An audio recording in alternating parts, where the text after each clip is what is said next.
기회는 누구나에게 찾아옵니다. 오늘 우리에게 눈치채지 못한 상황에서도 여러분 옆으로 기회는 항상 지나가고 있습니다. 주어진 기회를 놓치고 나면 무엇이 남습니까? 후회가 남죠. 사무엘상 10장 7절에 아주 귀한 말씀이 있습니다. 너는 기회를 따라 행하라. 하나님이 너와 함께 하시느니라. 하나님도 기회를 주시고 기회를 잡는 것을 원하십니다. 갈라디아서 6장 10절에 보면 그러므로 우리는 기회 있는 대로 모든 이에게 착한 일을 하되 믿음의 가정들에게 할지니라. 기회를 주시기 때문에 기회를 잡고 기회 있는 대로 하나님께서 이 일을 행하라고 말씀하십니다. 그렇기 때문에 기회를 찾고 기회를 잘 감당할 줄 아는 사람이 하나님의 사람입니다. 그러나 모든 기회가 다 하나님의 뜻인가? 그것은 퀘스천입니다. 기회가 복이 되기도 하지만 오히려 독이 될 수도 있습니다. 그러니 우리는 모든 순간을 분별할 줄 알아야 되는 것이죠. 일전에 엔게디 광야에서 사울은 자기를 죽일 수도 있었음에도 불구하고 살려준 다윗에게 소리 높여 울면서 후회했던 적이 있었습니다. 자기 이후에 반드시 다윗이 이스라엘의 왕이 될 것과 그리고 그때 자기 집안을 잘 보살펴 달라고 요청까지 했었습니다. 그러나 사울은 십사람들의 고발로 다윗의 은신처를 알게 되자 곧바로 다윗을 잡기 위해서 3,000명의 특공대를 꾸려가지고 곧바로 추격했습니다. 추격전에 지친 사울과 3,000명의 특공대는 진영에서 깊은 잠에 빠졌습니다. 누가 잠에 빠지겠다라고 지금 말씀하고 있습니까? 이는 여호와께서 빠지겠다라고 말씀까지 기록하고 있습니다. 이 상황을 보고 다윗과 아비새는 그 진영 한가운데로 몰래 잠입하는 데 성공까지 했습니다. 다윗의 조카이자 직속 부하였던 아비새가 이것이 하나님 주신 절호의 기회라고 말합니다. 8절 보십시오. 하나님이 오늘 당신의 원수를 당신의 손에 넘기셨습니다. 그러므로 청하오니 내가 창으로 그를 찔러서 단번에 땅에 꽂게 하소서. 내가 그를 두 번 찌를 것이 없으리이다. 사울이 이 창이 거기에 있었습니다. 사울이 다윗을 죽이기 위해서 휘둘렀던 그 창이지요. 만일 다윗이 복수하기를 원했다면 사울이 그를 향해서 여러 번 찔렀던 그 무기를 쓰는 것보다 더 극적인 것은 아마 없었을 것입니다. 하지만 다윗의 대답이 무엇입니까? 9절 말씀 함께 읽어보겠습니다. 죽이지 말라. 누구든지 손을 들어 여호와의 기름 부음 받은 자를 치면 죄가 없겠느냐. 같은 시간, 같은 장소, 같은 상황을 두고 반대되는 견해가 나왔습니다. 더구나 모두가 누구를 운운하고 있습니까? 하나님의 뜻을 이야기합니다. 이것은 다 하나님의 뜻이라는 거예요. 그런데 자기 편에서 보면 그럴싸하게 보여지는 것이죠. 아비새는 이렇게 말했을 것입니다. 다윗이요, 하나님은 정말 당신을 사랑하며 틀림이 없습니다. 당신은 이스라엘의 왕으로 세운 것을 정말 분명합니다. 하나님께서 또다시 당신에게 이런 기회를 주셨습니다. 심지어 불침번까지 모두 잠들게 했습니다. 하나님께서 그렇게 했습니다. 이건 분명히 하나님이 주신 기회입니다. 하나님의 뜻이에요. 이 일을 망치지 마세요. 제가 하겠습니다. 그러나 다윗은 단지 눈앞에 보이는 상황만 가지고 하나님의 뜻을 분별하지 않았다라는 것입니다. 참 놀랍지 않습니까? 열린 기회가 있고 닫힌 기회가 있는데 누구나 봤을 때 이것은 열린 기회입니다. 누가 아무리 생각해도 이건 하나님의 뜻이 분명하게 보여지지 않겠습니까?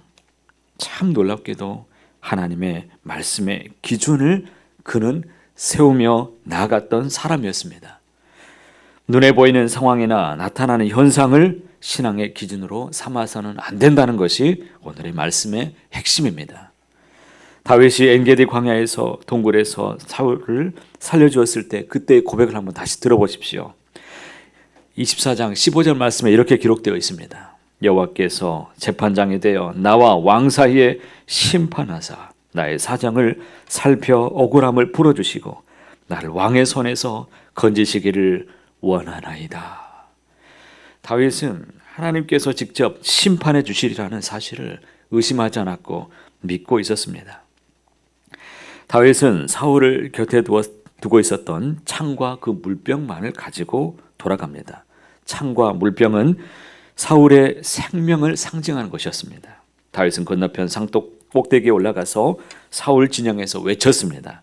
그 소리를 듣고 사울이 말하지요. 내가 잘못했다. 정말 내가 어리석은 일을 했고 아주 큰 잘못을 저질렀다라고 울먹이지만 그러나 결정적으로 회개하지 않았습니다.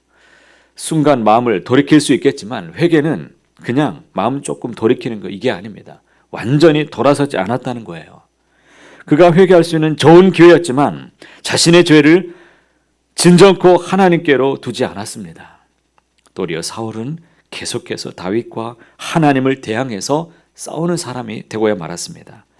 다윗은 하나님의 마음에 합한 자가 되었고 하나님을 기쁘시게 하는 사람이었는데 반해 사울은 하나님의 마음에서 벗어난 자로 하나님을 여전히 근심케 만드는 사람이었습니다.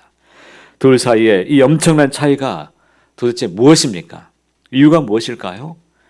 사울의 치명적인 약점이 무엇이었냐면 영성이 없었다는 것입니다. 영성이 무엇입니까? 소위 우리가 말하는 영빨을 말하나요? 기도 많이 하면 생기는 것이 이 영성입니까? 영성이란 한마디로 말하면 하나님과의 관계를 말합니다. 하나님과의 관계성입니다. 기도 많이 한다고 생기는 것이 영성이 아닙니다. 기도가 일방적으로 내 호소, 자기의 호소로만 끝날 때가 많습니다. 사울도 하나님께 제사 얼마나 많이 드렸는지 모릅니다. 하나님께 그의 소원을 아뢰며 간구했던 사람이 사울입니다.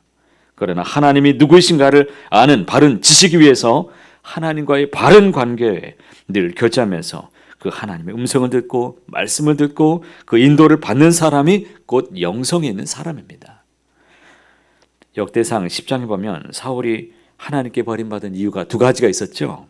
그가 하나님의 말씀에 순종하지 않은 것이었고 또 하나는 하나님께 묻지 않았다는 것이죠. 사울은 자기의 생각 또 자기의 열심을 가지고 때로는 거창하게 제사도 열심히 드렸습니다. 신접한 자, 무당, 이 박수들 이 사람들을 다 잡아가지고 이스라엘의 영 밖으로 다 쫓아낼 만큼 율법에도 대단히 열심히 있었습니다. 전쟁터에 나가서 매번 하나님의 이름으로 맹세하는 종교적인 열심은 그 누구보다도 뛰어났습니다. 그러나 그는 살아가면서 인격적이신 하나님께 모든 문제를 의탁하면서 물어보는 그런 삶은 없었습니다. 사울에게 하나님은 그저 어려울 때 제사 드리면서 그 제물을 받으시고 기적을 일으키시는 초월적인 존재였지 하나님과 인격적으로 교제한다든지 그런 동행하는 개념 자체는 없었습니다. 다윗은 하나님과 인격적인 관계를 맺고 살아가는 사람이었고 하나님께 모든 일을 물어보는 자세로 살아가는 사람들이었습니다. 오늘 본문처럼 명백하게 하나님께서 원수를 갚을 수 있는 누가 봐도 기회임에도 불구하고 그는 분별해 내었습니다. 다윗이라는 사람은 그런데 우리가 봤을 때 완벽한 사람인가? 아니에요. 윤리적인 측면에서 보면 그도 역시 실수도 많았고 범죄함도 많았습니다. 그러나 그는 무엇이 있었습니까? 영성이 있었습니다. 하나님이 말씀하시면 그는 하나님 앞에 돌이킬 줄 아는 회개하는 마음이 있었던 사람이었습니다. 그는 자기의 계획을 가지고 무엇인가를 하기에 앞서서 반드시 하나님의 뜻을 먼저 묻고 기회 앞에서 하나님께 늘 분별했던 사람이었습니다. 그러기에 바르게 분별하고 하나님의 음성을 듣고 바르게 믿음대로 살아갔던 사람이었죠. 더 깊은 영성으로 나아가시기를 바랍니다. 하나님을 향해 열려있기를 바랍니다. 어떤 상황이나 환경 때문에 치우치지 마십시오. 능력이나 열심을 구하기 전에 하나님과 교제하는 영성이 우리에게 있기를 바랍니다. 그런 영성이 있기 위해 늘 하나님의 말씀의 자리에 나와서 묵상하는 저희가 되기를 소망합니다. 하나님의 뜻을 묻고 구하는 삶이 되기를 간절히 소망합니다. 그래 오늘도 높으신 주님의 뜻대로만 쓰임받는 저와 여러분 모두의 삶이 다 되시기를 간절히 소원합니다.